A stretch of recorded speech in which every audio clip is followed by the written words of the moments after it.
você só vai amar de verdade quando você realmente convive com a pessoa. Você ama. Eu acho que a gente casa amando, mas não amando no nível que quando você casa. Eu não sei, eu acho que Isso aí é porque eu me ele tá repetindo a baseio... fala do pai dele, tá, Não, eu me gente? baseio o amor em 1 Coríntios 13. Ai, Mas eu Senhor. acho que foi porque a gente não estava preparado para o casamento. E não estava bem espiritualmente. Isso. Toda vida que você não está bem espiritualmente, todas as outras áreas da sua vida, por mais que você pense que não, elas vão estar sim sofrendo. E também a gente não tinha sido preparado. Hoje a gente aconselha E tem preparação, os né? até os solteiros saberem sobre casamento, estudem sobre casamento. Só que na nossa época só se falava de casamento que era casado. Ou então só se reuniu os jovens pra falar sexo, negócio Era, de esquenta, liga embaixo, ou liga em cima, esquenta embaixo, só era era, essas mas não conversas. falava nada de casamento em si. A gente não foi preparado para isso. Só foi falar assim, olha, vocês têm que casar e pronto. Aí a gente foi e casou. Pra não pecar. Pra não pecar. Foi assim, pessoal, não sei de ano, 7 anos namorando, a gente tava, rapaz, alguma Os coisa que você hormônios fez. já não tava conseguindo mais Faz ser igual o Lucinho, contidos. não tem hormônio convertido, né? Pois é, gente. E acho que a gente não tava preparado pra casar, a gente não tava... Foi tipo assim, pegaram dois imaturos, emocionalmente despreparado, foi. espiritualmente despreparado, Tão despreparado e aí a financeiramente gente... despreparado, profissionalmente despreparado. Pegaram, botaram dentro de uma casa e disseram, se vira. É, então o começo foi muito difícil. Eu lembro de que eu discutia extremamente com Noé, muito ferida, muito magoada. A questão do perdão ainda era muito difícil pra mim. Então, foi muito sofrimento o começo do nosso casamento. Tudo eu me ofendia, qualquer coisa que ele fazia, eu dizia que ele não tinha o direito de me machucar, lembra disso? Eu lembro de uma vez, 3 horas da manhã, eu fazia as malas e Só uma dizer... vez? Não, a mala foi uma vez mesmo. Não, a mala não foi só uma vez. Que eu fui lá pro portão 3 horas da manhã, foi uma vez. Eu lembro já 3 vezes fazendo isso. Pois é, era cena. Mas uma de ter ido até o portão foi uma vez só, Uhum. né? Então era sempre esse joguinho emocional da minha parte, da parte dele também, questão da incompreensão, algumas coisas, imaturo emocionalmente, Sim. né? Não é... Aí tem uma pergunta aqui, bem, que fala assim, ó: o que é que você teve que abrir mão pra você de mais difícil, né? Até por ser filho de pastor, por ser filho único. Uma das coisas, eu vou falar aqui, aí tu confirma. A questão de o Noé também ter sido filho único sempre, né? E a realidade dele não era muito a minha, porque eu já tinha irmãos e tal. Então a gente foi pro casamento e ainda tinha umas questões que ele tinha de muito voltado pra só ele. Então era meio egoísta com algumas coisas. E isso era ruim, porque eu não sabia me expressar. Por mais que às vezes eu tentasse expressar o que eu estava assistindo, eu acho que eu não sabia me expressar e acabava sendo tola e ofendia. E aí vinha a questão dele de ser o mundo dele e não compreender muitas coisas. Eu acho eu que tava essa passando. questão do seu mundo dele, meu, foi mais questão do temperamento, né? Eu acho que não foi nem... A gente vai falar sobre Ah, isso fala, aí fala. com calma. Tá certo. Uhum. Mas tem isso também, que é até uma coisa que a gente pode até falar aqui, que tá perguntando, né? O que mudou em relação do namoro pro casamento? É uma pergunta. Não, peraí, tu tinha falado o que a primeira pergunta era o que eu tinha abrido mão. Aí tu Aí falou eu isso aí. falei essa questão o que era difícil pra ti, que tu teve que abrir mão como filho de pastor, como filho único no casamento. E o que era difícil pra ti, eu falei exatamente sair desse teu mundo meio que egoísta, de às vezes só pensar em si, que era uma realidade só tua. E Sim. aí veio eu. Mas eu acho que abrir mão... Eu acho que não no sentido que a pessoa que perguntou aí, ela perguntou sobre a questão ministerial, né? Pode ser Você filho de também. pastor. Eu acho que nessa questão não abri tanto mão. Porque tu lembra que eu nunca desejei ser pastor. Nunca foi desejo meu. Pelo contrário.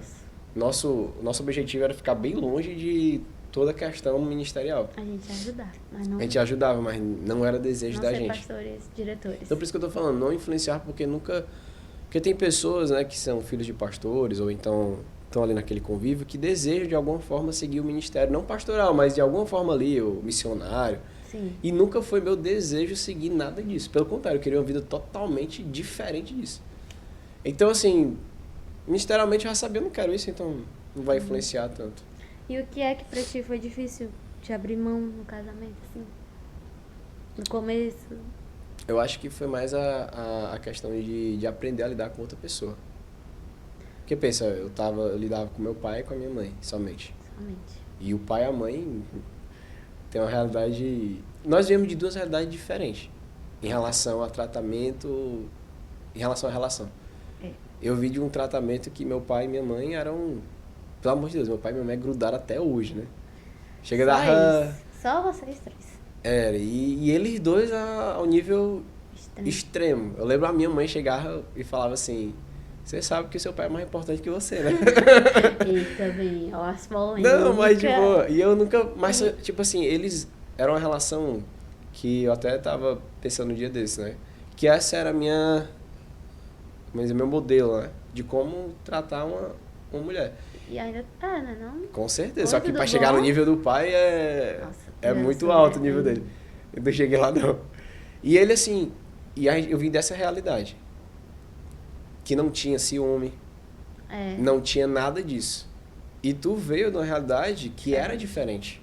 era. Entendeu? Você veio de uma realidade que era totalmente um... Pais não cristãos, teus pais já eram Isso. cristãos, né? Conhecedores da palavra. Isso pesa muito, Pesa né? pra caramba. Porque quando você é do mundo, vem muita sequela. O mundo não ensina como você se relacionar de forma saudável. É a palavra de Deus que ensina. Isso. E lá no casamento, foi meio estranho ver isso.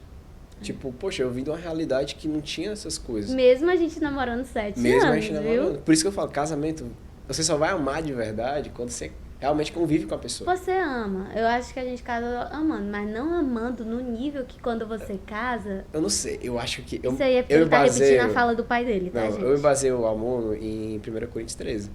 E assim, pra viver aquilo dali, só uma pessoa que namora, eu acho muito difícil. Acho que a pessoa que casa, ela tem mais convivência daquele amor que tá descrito ali por Paulo. Entendeu? Eu acho que quem Mas namora... eu não amo um amigo que eu não convivo todo dia? Claro que eu também vou amar Não, a pessoa lógico com que quem eu sim, vou me amor. relacionar. Tô querendo dizer que Mas em relação o a- nível do amor vai aumentar. Mas em relação a relacionamento, é maior. Elas estão rindo. Aqui tá viu? tendo uma discussão Que aí. que sempre tem, gente. Tem, sempre galera, tem. sempre tem. E assim, Que eu não é mais razão e eu sou mais emoção. a gente... acho que a coisa que eu tive que abrir mão foi isso daí. Por ter um ambiente totalmente diferente do que eu estava acostumado a ter. E de repente estar andando com uma pessoa que tinha muito ciúme, de uma pessoa que estava ferida, né, por algumas coisas, o contexto que a gente estava vivendo estava bem, né, coisado, então acho que tudo isso foi... Eu tive que abrir mão, sabe? Olha, eu estou andando com outra pessoa agora. Então eu tenho que saber ceder em alguns pontos, tenho que aprender a conviver nisso daqui, coisa que eu vivia sozinho, eu não vou ter que viver mais, eu tenho que compartilhar. Eu acho que foi mais uma questão de se adaptar. Acho que foi a questão que mais tive que sacrificar em relação a isso. Pra mim, eu acredito que foi como eu tava... A ferida, acho que nem... Era ruim porque me mexia na espiritualidade. Mas a minha adaptação de casamento, que eu tive que abrir mão, não sei, eu não... Talvez essa questão de orgulho, né? Porque como eu falei, eu vim de um lar que não era cristão. Então tinha muita coisa que eu via, questão de ter confusão, ter briga. E por mais que eu tivesse razão, eu não sabia era como expressar Isso. aquilo, né? Então eu era, às vezes, muito ignorante, muito estúpida, orgulhosa. E isso afetava, né? No relacionamento, porque enquanto a gente poderia resolver ali em 1 hora, o meu orgulho fazia ficar 1 semana, né? Desse jeito. E isso não é saudável pra ninguém. Por isso que eu também falo, se o seu espiritual não vai bem, muitas coisas não irão. Porque por mais que chegassem pessoas pra me aconselhar, eu não aceitava. Porque quem precisava me convencer era o Espírito Santo, né? E também vem a tolice de não... Mas foi de muito, não- foi muito legal esse processo de convencimento. Foi. Tu porque- lembra que foi quando tu começou a assistir as pregações? Foi. A gente, assim, o começo do nosso casamento teve essa fase ruim, Foi. né? É até bom falar aqui. Teve essa fase ruim por causa de algumas coisas mazeladas. Mas aí teve acho que com 1 ano e meio de casamento, Foi. que já não dava mais, assim. Eu tava muito cansada de muita discussão, de não estar bem com Deus. Era a coisa que mais me machucava, era não estar bem com o Senhor. E eu falei assim, isso sendo que o Espírito Santo sempre usava, né, pessoas específicas na nossa vida para liberar palavras. E eu lembro muito da pastora Eugênia, ela falou comigo e ela disse que Deus estava me perguntando, né, o que eu queria que ele fizesse. E eu falei que eu precisava ser curada com relação ao perdão. E aí eu lembro que eu comecei a dizer, Deus, me ajuda a vencer isso. E eu tinha uma mania muito forte, que era que quando terminava o almoço, que a gente almoçava na mãe, e aí eu tinha mania de assistir televisão. Gostava muito de um programa e eu assistia esse programa.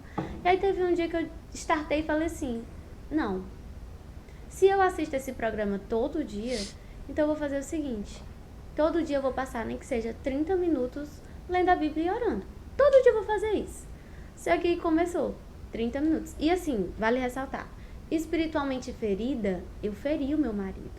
Então, se eu não ia muitas vezes pro culto, eu também não queria que ele fosse. Por mais que ele quisesse, eu não queria que ele fosse. E a mulher, quando ela não é sábia, ela exerce de forma errada o domínio que ela tem sobre o homem. Então, eu exerci de muitas maneiras. Destrói, né? Destruindo, né?